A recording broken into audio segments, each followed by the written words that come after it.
Dear student, हमारे सच्चिदानंद learning channel में आपका स्वागत है। इस वीडियो में हम लोग यूपी बोर्ड के इस मॉडल पेपर को देखने वाले हैं कक्षा अंग्रेजी 9th का 2023 एग्जाम के लिए। ऐसा ही पेपर आपके वार्षिक परीक्षा 2023 में कक्षा 9th का अंग्रेजी देखने को मिलेगा। बहुत ही इंपॉर्टेंट क्वेश्चन इसमें समाहित किए गए हैं और पूरे पेपर के क्वेश्चन आंसर को भी हम लोग समझेंगे। देखिए यहाँ पर शुरू में कुछ इंस्ट्रक्शन दिया गया है और 70 नंबर का आपका ये पेपर है और इस इंस्ट्रक्शन को आप देख लेंगे, पढ़ लेंगे। और जैसा कि जानते हैं, जो पार्ट 1 होता है section A multiple choice question होता है 20 नंबर के 20 ऑब्जेक्टिव क्वेश्चन, वैसा ही दिया है। सेक्शन ए 20 नंबर का है। Read the following passage carefully and answer the question. अब यहाँ से पैसेज देख रहे हैं, पैसेज दिया है the Himalayas are beautiful mountains to north India, they stretch for 2000 miles from Kashmir to Assam.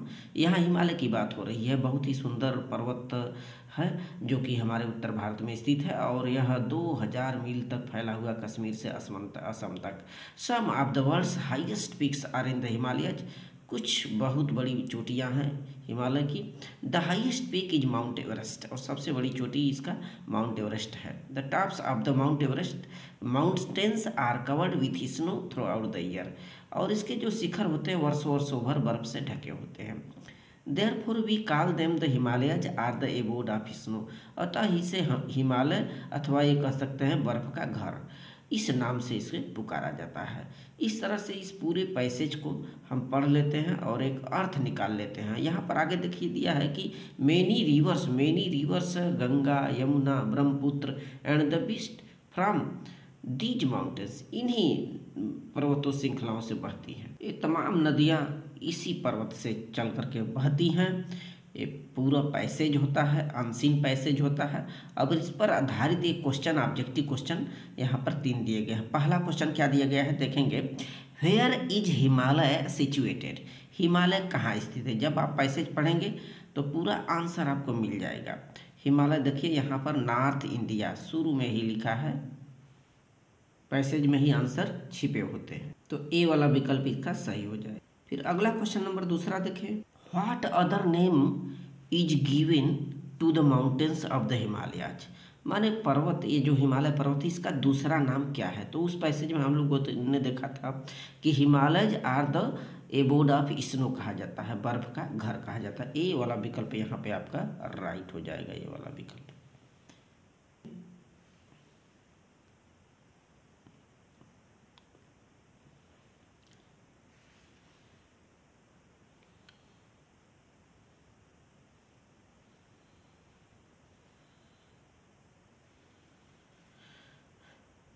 प्रश्न तीसरा है कि which reverse flows from the Himalayas. Himalaya से कौन कौन सी नदियाँ निकलती हैं, बहती हैं।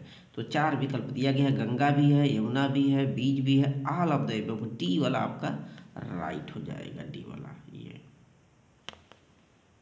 अब उनका क्वेश्चन है क्वेश्चन 4 से 8 तक। देखिए क्वेश्चन क्या कह रहा है कि choose the correct option to the answer of the following. ये ग्रामर से क्वेश्चन है, बहुविकल्पी क्वेश्चन आएंगे। यहाँ भी चौथा का देखिए दिया है कि ऊपर लिखा है कि am reading I story a book. अब ये अलग अलग आपका वर्ड दे दिया है। इस वर्ड को आपको सब्जेक्ट प्रेडिकेट के हिसाब से कर्ता क्रिया कर्म के अनुसार से इसको रीऑर्डरिंग करना है, बैठाना है।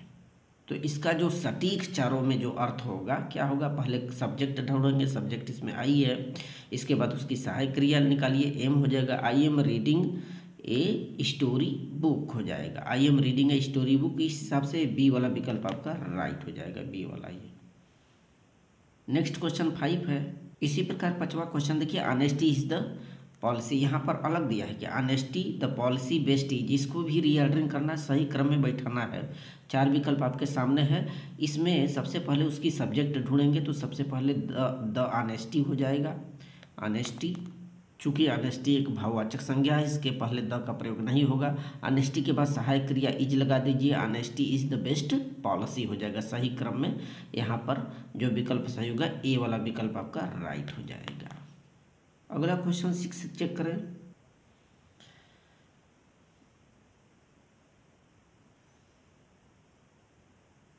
अब क्वेश्चन नंबर देखिए 7th है कि he dot dot me against eating junk food. माने जंक फूड खाने के विपरीत में उसने मुझे क्या बताया, सुझाव दिया, टोल्ड कहा, सजेस्टेड कहा, सैड।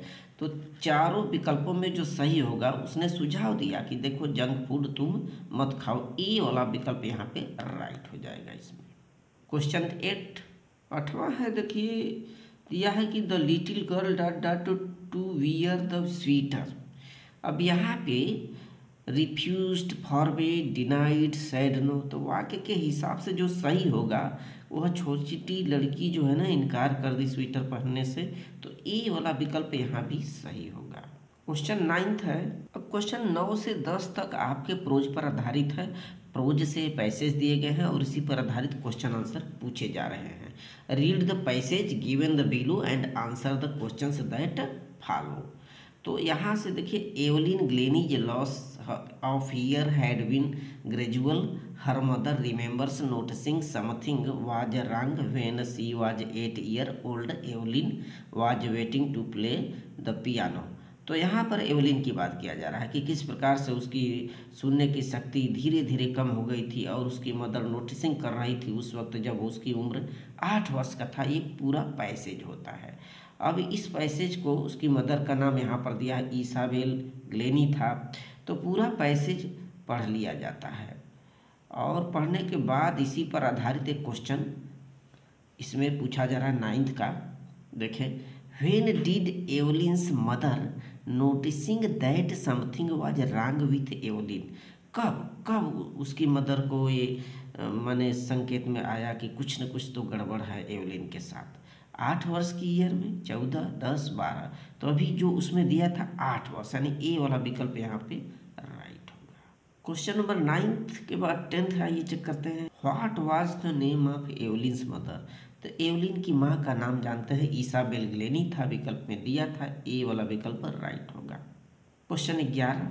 अब क्वेश्चन नंबर 11 से लेकर के 13 तक देखिए आपके based on your understanding the prose lesson से दिए जाएंगे बहुविकल्पी मल्टीपल चॉइस क्वेश्चन 11, 12 और 13।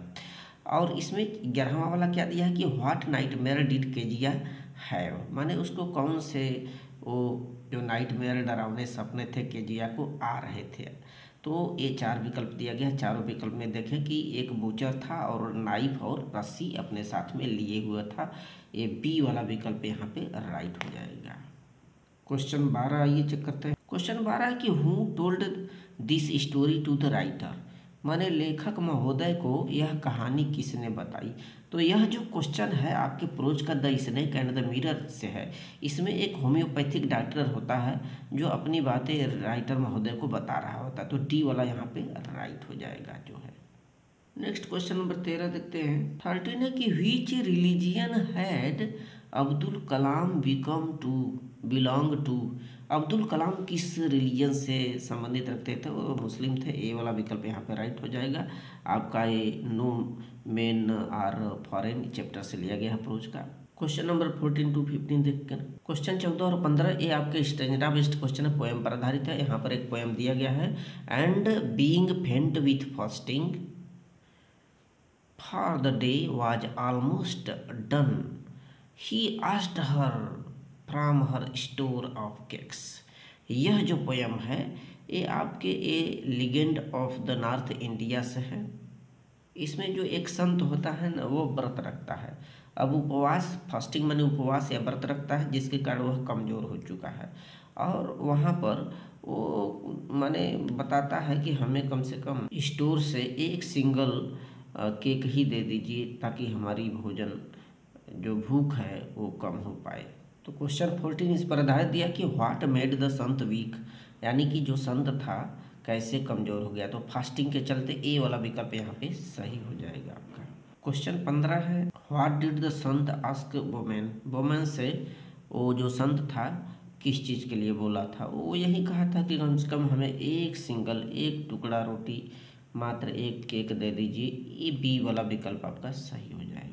अगला क्वेश्चन है 16 to 20 based on your understanding of the lesson in the books moment. Supplementary moment पर आधारित एक क्वेश्चन है 16 से लेकर के 20 तक। क्वेश्चन 16 है कि the man lifted the child. तो ये द लास्ट चाइल्ड से है। वह जो आदमी था मेले में, वह बड़े ही मुसीबत से उस लड़के को उठाया कहा इन हिज आर्म्स में अपने बाहों में उठा लिया था। सी वाला विकल्प यहाँ पे सही हो जाएगा।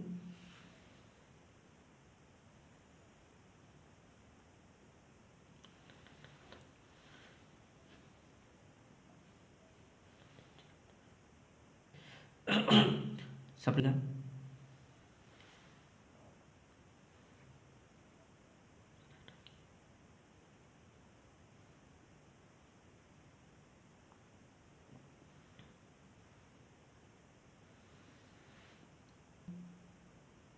देखो लिखा है कि दिस मर्चेंट इज टू, यानी कि यह जो मर्चेंट था, व्यापारी था। ये जो क्वेश्चन है इन द किंगडम ऑफ फूल से है आपके सप्लीमेंट्री का, तो वह दोषारोपित कर रहा था, दोषारोपण दे रहा था। डी वाला सही हो जाएगा। क्वेश्चन 19 है, there is no mystery so great as, यानी कि कोई बड़ी रहस्य नहीं है। अब ये question the happy prince chapter से है। इसमें बात किया जा रहा है कि यदि आदमी मिजरी में है, कष्ट में है, तो कोई बड़ा रहस्य नहीं माना जा सकता है। ये बी वाला यहाँ पे सही हो जाएगा। क्वेश्चन 20 देखते हैं।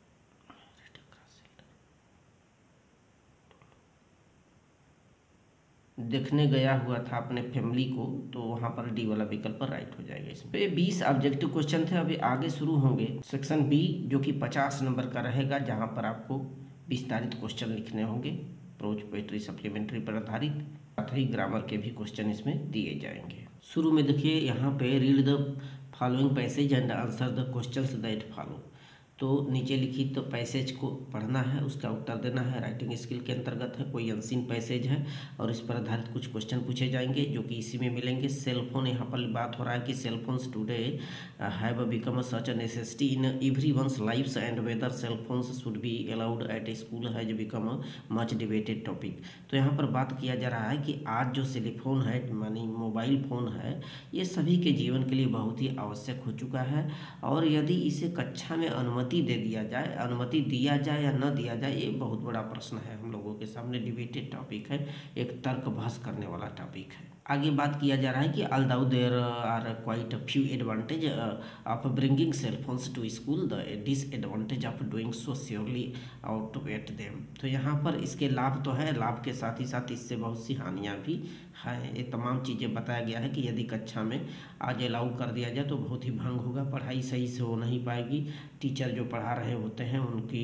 जो पढ़ाने का लय है, ताल है, बिगड़ेगा और कक्षा बाधित होगा, बच्चे भी नहीं समझ सकेंगे। तमाम बातें हो रही है। पूरा पैसेज को answer the following questions in your own words. A वाला पूछ रहा है कि has cellphones becomes such a necessity in everyone's life. तो इसका उत्तर लिखेंगे हाँ, यस, सेलफोन्स आज हमारे सभी के जीवन के लिए बहुत ही आवश्यक हो गया है। बी वाला दिया कि what kind of effect would cellphones have in the classroom. Classroom में किस प्रकार से इफेक्ट डालेगा। देखिए क्लासरूम में अलाउ किया जाए तो ये पढ़ाई को भंग करेगा, डिस्ट्रैक्ट करेगा स्टूडेंटों के, साथ ही साथ टीचर का भी। अब क्वेश्चन नंबर देखिए डी वाला पूछा है, सी वाला, कि if allowed in to school, school में यदि अलाउ ही कर दिया जाए मोबाइल फ़ोन को, तो would cellphone prove to be a distraction for student. हाँ हाँ बिल्कुल, ये सिद्ध होगा, उनकी शांति को क्या करेगा, भंग करेगा, उनकी पढ़ाई बाधित होगी और साथ ही साथ टीचर जो पढ़ा रहे होंगे वह भी नहीं पढ़ा पाएंगे। तो ये बाधाएँ हैं, इसका आंसर आपको उसी पैसेज में मिल जाएगा। डी वाला दिया कि picked out the words from the passage which means the same as deliberated। तो deliberated का मीनिंग पूछा है। deliberated माने कोई चीज़ हो ना बहुत बढ़ा चढ़ा करके करना, यानी कि उसके बारे में बहस करना, तर्क करना। तो इसका साइनोनिम पूछ रहा है, इसका डिबेटेड इसका आंसर हो जाएगा। माने यह बहुत ही तर्क कुतर्क का बात बन गया है, काफ़ी बहस की टॉपिक हो गया है, तो उसका क्या हो जाएगा, डिलिबरेटेड का डिबेटेड हो जाएगा, सेम मीनिंग। अब क्वेश्चन 22 दिया है, answer any one of the following, write a letter to your friend inviting him to attend marriage party of your elder brother. मैंने अपने बड़े भाई को यहाँ पर जो है अपने फ्रेंड को अपने बड़े भाई की शादी में बुलाने के लिए उसको मैंने आप एक लेटर लिखें। तो काफ़ी आसान है, इस चीज़ को आप कंप्लीट कर लेंगे और हमारे चैनल पर भी अपलोड है ये भी। और नीचे वाला भी है, write a letter to the district magistrate drawing his attention to the nuisance loud speaker. तो आपकी परीक्षाएं जब चल रही होती है या पढ़ाई डिस्टर्ब होता है, कोई दुश्वारियाँ पैदा होती है, ज़ोर ज़ोर से लाउड स्पीकर कोई बजाता है, तो जिला मजिस्ट्रेट को शिकायती पत्र इस तरह से आप लिख सकते हैं, एक लेटर लिख सकते हैं। इसको आप देख लें, काफ़ी इंपॉर्टेंट है, दोनों है, दोनों हमारे चैनल पर अपलोड है। क्वेश्चन नंबर 23 देखें यहाँ पर, answer any one of the following question in 80 to 100 words.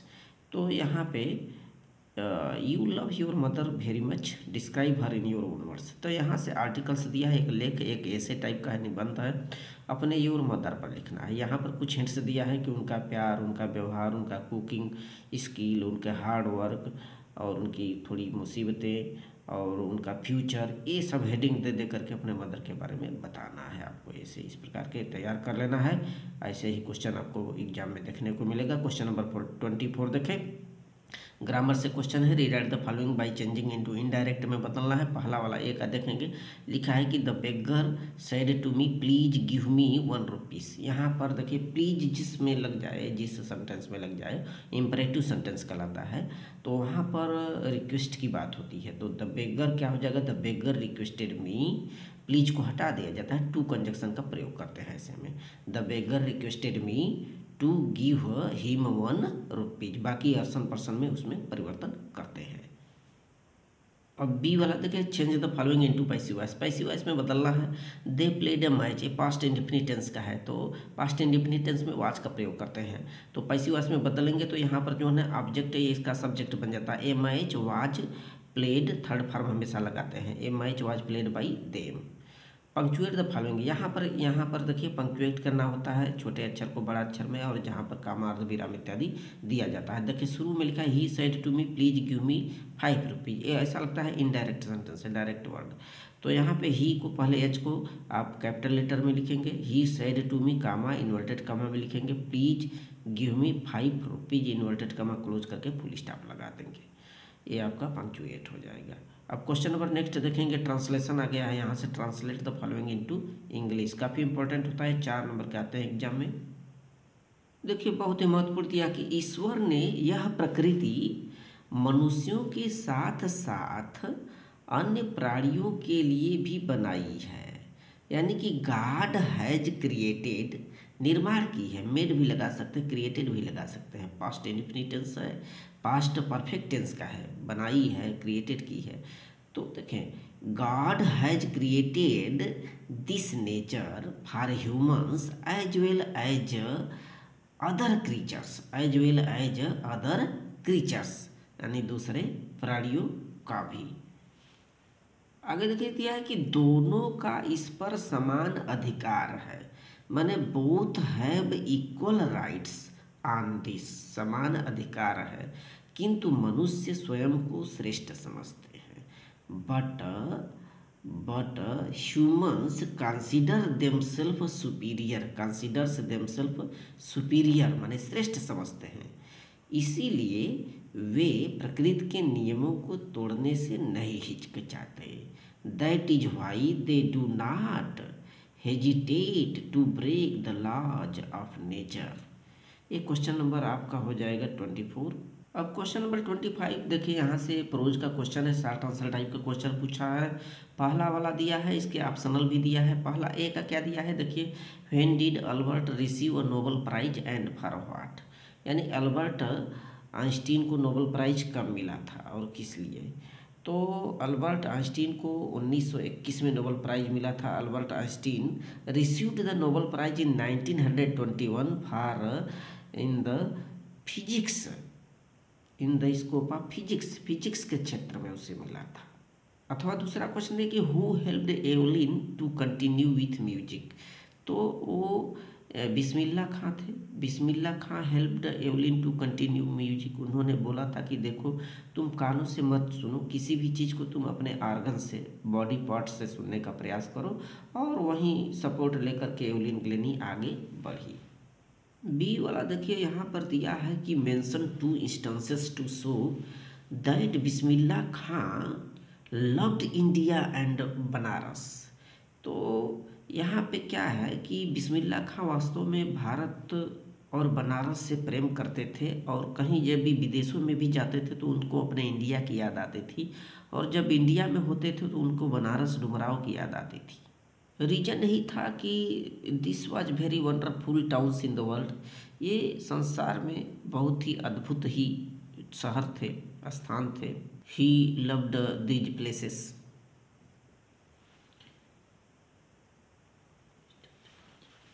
Book का 65 पेज पे खोल लीजिए, 65 पेज।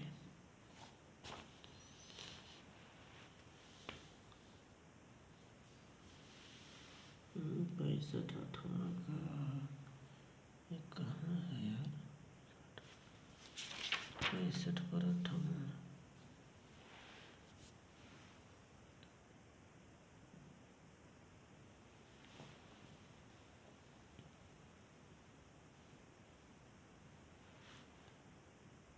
क्वेश्चन नंबर देखिए 26 लॉन्ग क्वेश्चन दिया कि answer any one of the following question in 60 word. 60 word में जवाब देना है। यहाँ पर professor write a character sketch of Santosh Yadav. तो ये क्वेश्चन काफ़ी इंपॉर्टेंट क्वेश्चन है। प्रोज का a reach for the top chapter से लिया गया। इसमें जो संतोष है ना, Santosh Yadav is born in a traditional village of Haryana में जन्म लिया था। But she is not an ordinary girl. वह इतना साधारण जो है बालिका नहीं थी। और she does not wear traditional dresses. उसको जो परंपरागत जो ड्रेसेस होते हैं, उनके पोशाक होते हैं, वो नहीं पहनती थी। और कम उम्र में अपने विवाह करने का वो विरोध किया था। हमेशा माता पिता के अपोनेंट में रहती थी। और सी वांटेड टू एजुकेटेड। इसीलिए वो अपने माता पिता से कही कि देखिए हमें बाहर भेजने के, पढ़ाई करने के लिए बाहर भेजिए। वह माउंट एवरेस्ट पर पर्वतारोहण करना चाहती थी और सफलता भी हासिल की थी। तो उसके बारे में लिखना है। अथवा ऑप्शनल दिया कि बी वाला कि where were teachers and where and how did they teach students. तो पुराने अध्यापक कौन होते थे, वो विद्यार्थियों को कहाँ और कैसे पढ़ाते थे। तो the old teachers were men, आदमी होते थे। दे वर नॉट कंप्यूटर, वो कंप्यूटर तो थे नहीं।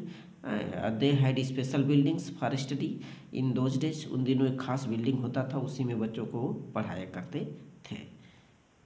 इस तरह से इसको कंप्लीट करने लगा। क्वेश्चन नंबर आइए 27 देखें। 27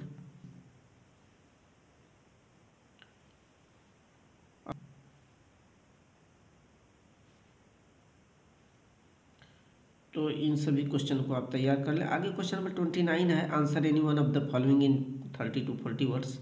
अब ये आपके सप्लीमेंट्री मोमेंट्स से क्वेश्चन है कि how did grandmother get rid of Toto. देखिए 60 क्वेश्चन का how did grandfather get rid of Toto. तो the adventure of Toto chapter से टोटो से कैसे वो छुटकारा पाना चाहते थे, दादाजी कैसे छुटकारा आखिर पाए। तो उन्होंने क्या किया, टोटो को खरीदा, फिर ले जा करके तो तांगे वाले को बेच दिया। The grandfather was not rich enough, उतना तो धनी थे नहीं to afford the frequent loss, इसकी बार बार जो क्षति करे, टोटो नुकसान करे तो उसकी भरपाई करे। And then he found the tonga driver and sold Toto back to him for just 3 rupees. 3 रुपये में उन्होंने दे दिया।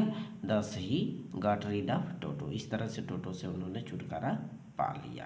क्वेश्चन नंबर बी है, देखें बी दिया है। देखिए according to the doctor when will medicine not help Johnsy. तो डॉक्टर के अनुसार जो जोन्सी थी, जो गंभीर बीमारी से परेशान थी, आखिर उसको दवा कब नहीं काम करेगी। ये जो चैप्टर द लास्ट लीप है उससे लिया गया। उसमें एक जोन्सी नाम की लड़की है जो कि बीमार है। तो उसके लिए जो डॉक्टर हैं उन्होंने दवा दिया था। तो डॉक्टर का यही विचार था कि यदि तुम इसी तरह से सोचोगी कि मेरी बीमारी सही नहीं होगी तो दवा काम नहीं करेगा। Doctor opined that Johnsy had made up her mind that she was not giving to get well and added that if she did not want to live medicine would not help her. माने यदि तुम सोचोगी कि मैं नहीं सही हो पाऊँगा, नहीं सही रह पाऊँगा, मर जाऊँगा, तो दवा काम ही नहीं करेगी उसके लिए।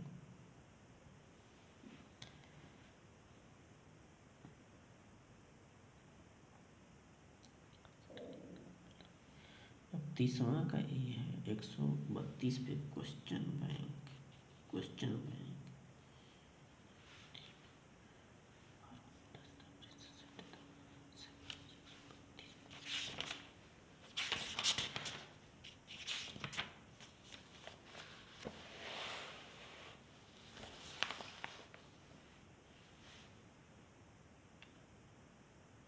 नंबर देखिए यहाँ पे 30 लॉन्ग क्वेश्चन है आपके सप्लीमेंट्री मोमेंट का। Answer any one of the following in 60 words. 4 number का है।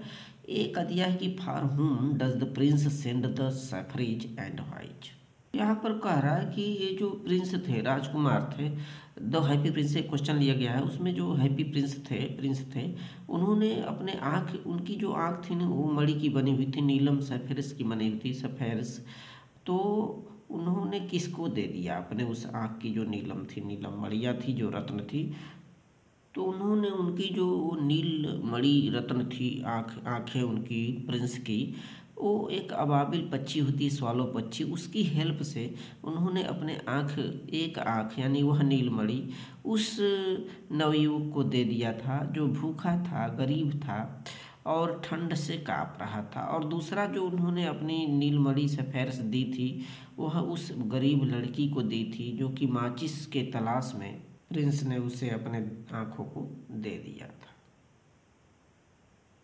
ऑप्शनल क्वेश्चन नंबर बी दिया है कि in the fair the little child wants too many things, what are they, why does he move on without waiting for an answer. In the fair the little child wants many things, ये आपका the last child chapter से लिया गया है। उसमें जो छोटा लड़का होता है जब मेला में अपने माता पिता के साथ जाता है तो कौन कौन सी वस्तुओं को देखता है, और आगे पूछ रहा है कि आखिर उन वस्तुओं को लेने से क्यों चूक जाता है, हर बार चला जाता है वहाँ से नहीं लेता, रीजन क्या था। देखिए वहाँ पर इसलिए नहीं लेना चाहता कि उसके माता पिता इनकार कर देंगे। वो जानता है हमारे माता पिता, उनकी जो पुरानी आदत है अच्छी तरह से उसको पता होता है। वहाँ दुकान में उसकी जो पसंदीदा मिठाई होती है बर्फ़ी, और ये जो फूल गुलमोहर गुब्बारे वो लेना चाहता, सपेरे का संगीत सुनना चाहता था, लेकिन और झूला में झूलना चाहता था, लेकिन कुछ भी नहीं किया क्योंकि जानता है उसके माता पिता इनकार कर देंगे। In the fair, the child wants to burfi, his favorite sweet, a garland of gulmohar, balloons, etc. But every time he moves on without waiting for an answer, for he well knows that his parents will not let him have or enjoy any of these things. So thanks.